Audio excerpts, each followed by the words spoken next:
I'm with Dr. Srikumar Menon at the National Institute of Advanced Studies. Dr. Srikumar is an architect and specializing in ancient and early architecture of the Indian subcontinent. In the initial years, he was into architectural practice and also into research on the design of astronomical observations at the IUC Inter-University Center for Astronomy and Astrophysics at Pune. Subsequently, he started his journey into academics as a faculty at Manipal Institute of Technology at Manipal, and then moved to NIAS, where he is currently pursuing his teaching and research. And Srikumar has come very unique interests and experience, and the purpose of this discussion is to know from him his journey into where he is today. Dr. Srikumar. Thank you, sir. So I came to architecture purely by accident. So while I was in +2 studying in a school, I was very interested in astronomy, and I used to do a little bit of astronomical observations at night purely as an amateur. But in those days, growing up in Kerala, I'm talking about the mid-80s, we didn't really know how to become an astronomer. So I took the usual path everybody takes after +2, writing the engineering entrance exams, and I qualified and I joined architecture. So it was mostly accidental I came into it. But after I came into, I started studying architecture, I still kept in touch with astronomy. I had kept up with my reading. I also went to observatories nearby, like the Ooty Radio Astronomy Center. I did a small project there. So I kept associating with astronomy and astronomers in India. And so when I came to the final year in my architecture, we had this architectural thesis in which you design a building of your choice, and I selected an astronomical observatory. So in the early 90s, there was a plan for a large telescope for India, somewhere in the Himalayan foothills, a 4-meter class telescope. And so I joined after I finished architecture, I joined the study for that particular telescope, which involved making a rough design for the observatory and other things. And later on, after I practiced for a few years, I went back to Ayuka to work on the actual observatory project. They had a 2-meter class observatory project at a place called Giravali near Pune. And I actually carried out observations at the site, trying to see the atmospheric stability and things like that, and also ended up doing the rough design for the observatory. Good Srikumar, sorry to see. It's good that it's a very typical case where you pursue architecture, but also you pursue a passion for astronomy. It's very interesting that it should be a lot of young people should get inspired by your approach. But I want to know from you, how did you get into specialization in ancient and early architecture of India? Well, that's a good question, because that was not an accident. It was purely very much intentional, because I was like sir was saying, I joined Manipal Institute of Technology as a lecturer in architecture, and I was teaching hardcore architecture, architectural design, air conditioning, climatology and stuff like that. And then I got this idea to work on a small research project to look at megalithic monuments, which are prehistoric monuments which exist all over southern India and few places in northern India too, and see whether they have any intentional astronomical observations embedded into it. Like people say a lot of things about Stonehenge, that how the main axis of the monument is aligned to the winter solstice sunrise and things like that. I wanted to check whether Indian megaliths too had any such alignments built into them. And that study later became the subject of my PhD. So that is how I try to kind of marry architecture, archaeology and astronomy together to come up with this idea for my PhD. Good. So, but let me know, if somebody asks you a question, why should somebody study ancient architecture? It is, just like in the rest of history, none of our new so-called modern buildings, or even if you look at India is famous for its architecture. When you talk about Indian architecture, you immediately think of very ornate monuments like temples, stupas and other things, which make up the well-known architectural repertoire of India.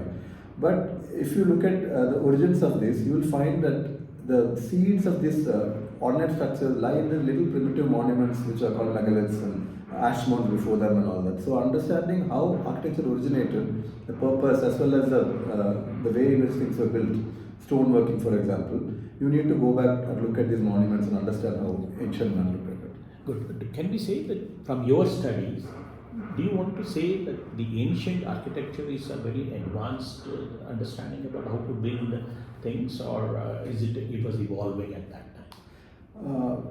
It was evolving obviously from the beginning. If you look at megaliths, they have stone structures, but they're very crude. For example, the extraction of stone, they used to do it by fire setting, by heaping firewood on it and setting it on a light, and then pouring water to quench it suddenly.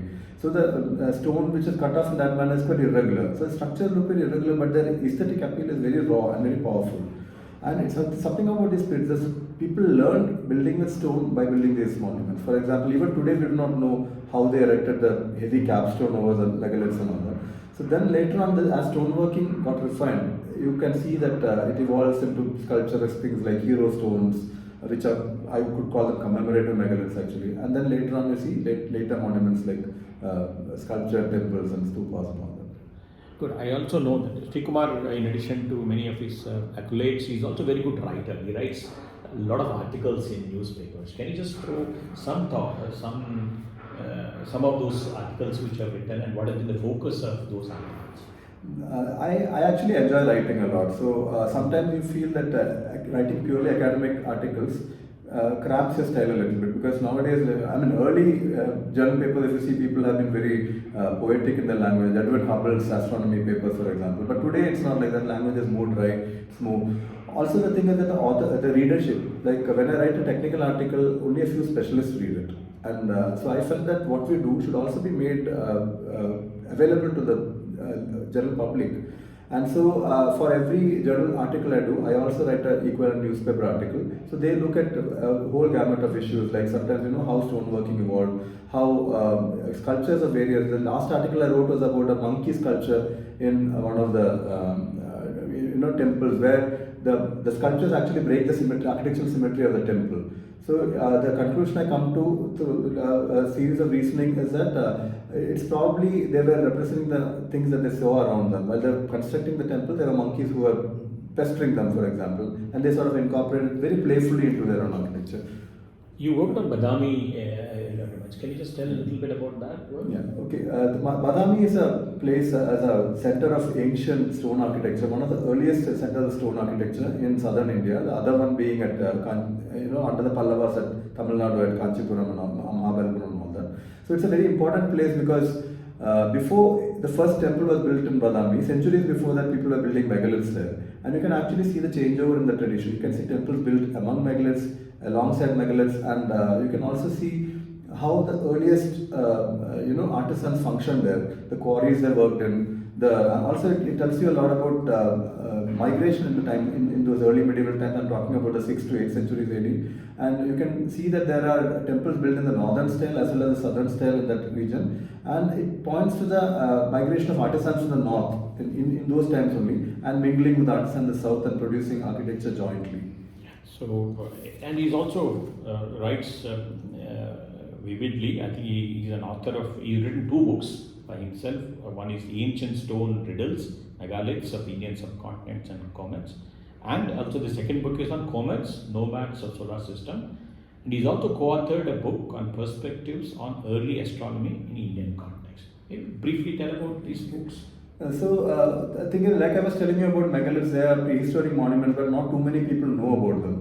It's there all over South India like a rash, if you say. So the book was written. It was initially suggested by a officer from the ASI who said that why don't you write a popular book for popularizing megaliths among the lay public. And fortunately at that time Manipal had come up with Manipal University Press, and this was the 6th book that they published. And so it's a primer to megaliths actually, with a lot of pictures so that people can see megaliths from all over the country. And comets was at that time, I was also involved with the planetarium at Manipal, and in 2013 there was a big comet supposed to come up in the sky. Unfortunately, it fell into the sun and got destroyed. But so this book was a primer for people, amateur astronomers, to understand what comets are and look how to observe them in the night sky. Can I say that you trying to be a bridge between experts and the general public or general people, to write in a way of non-expert view. Non-experts can understand. Can I say that that has been one of your focus? Very much, very much. That is, so that you can bring the whatever is being discussed in the conference halls and the journals of about the technical aspects of things. It should also be reach to the people. See, one of the things which recent one is his book on God on the Hill and the other stories. This, according to when I just glanced through it, it's between telling stories about where he did his research. I think, can you just tell about this book? Yeah. And what is special about this book? When I saw that it's not much entirely about architecture, or it is about the stories about these things. Can you just briefly tell about this book? This book got released recently. I'm sure that this will reach out to people in a better way. Yeah, please. This is a work of fiction. It is not. It's informed by archaeological research. It's informed by actual places around it, but it's actually a work of fiction. So the reason I wrote this was that many times when you go and do your field work in different archaeological sites, there are so many stories that come up in the site. I mean, when you look at a dolmen or a megalith, it's actually a mute monument of stone. But there's also a lot of drama which went into the creation of it. Many of them are commemorative structures. So it commemorates a person who died, maybe fighting, sometimes fighting a tiger or fighting a battle. And so there is a lot of human drama. So the point that we normally forget is that even when we're studying monuments, we are actually studying people. We're talking about the people who it is commemorating the people who created it and also the people who used it in subsequent times. So all the things that you gather during your archaeological field work does not fit between the covers of an academic journal. Sometimes there are stories, folklore about megaliths. Some people believe that they were built by a dwarf race which is now extinct, of humans which are only 3 feet tall.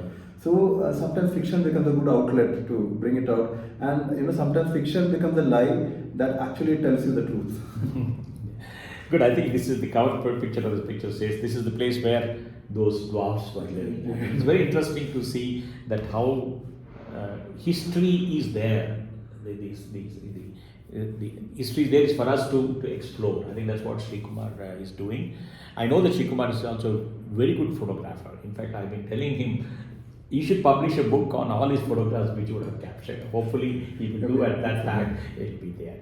So, I mean, how do you find the interest in this domain from the students?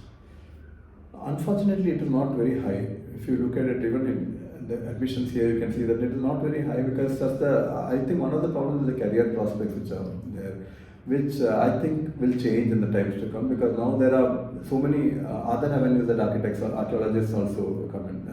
And also there's a lot of scope for people from other, like I come from architecture, and I feel that I could look at the same problems with different eyes, and that brings new insights into the thing. So I think archaeology should expand a little bit and open its doors to people from other disciplines, which will pave the way for healthy development. I'm sure listening to you must be inspiration to a lot of young students who are aspiring. But just a thought when I'm discussing with you came to my mind is that, see, we had Mahabalipuram, which is Pallavas did in 5th and 6th centuries. We had Vijayanagara kingdom, Hampi is there, Ajanta is there. But don't you think there seemed to be a stop in terms of architectural marvels coming in the modern times? Am I right to think that somehow in the last 200 years, if you see, are there some like monuments which were there in the earlier times? Are there? If it is not there, what could be the reason? Is it the influence of the West on us? Yeah, I think that we have lost the connect with the rich tradition of architecture which we had before, because modern architecture that we study and we teach in India today is definitely not connected very much to our roots. It's definitely what a post-British kind of thing, which is not a bad. I'm not telling it's a bad thing, because it's good to know new things and new materials, new techniques. But in the process, we have forgotten the roots. See, one of the problems in modern architectural education in India is that we do not teach the local history very much. So people hardly learn anything about Hampi or much more on the local. I think that every architectural college should, the one in Mahabalipuram should concentrate on the things around it, and it should become a repository of knowledge for that place. And it's really sad that even today we find that a lot of Western scholarship is what we refer to understand our own monuments. It shows that there's a big lack of knowledge to understand. Yeah, and why I'm saying yes, I think India is very proud of its ancient culture and civilization.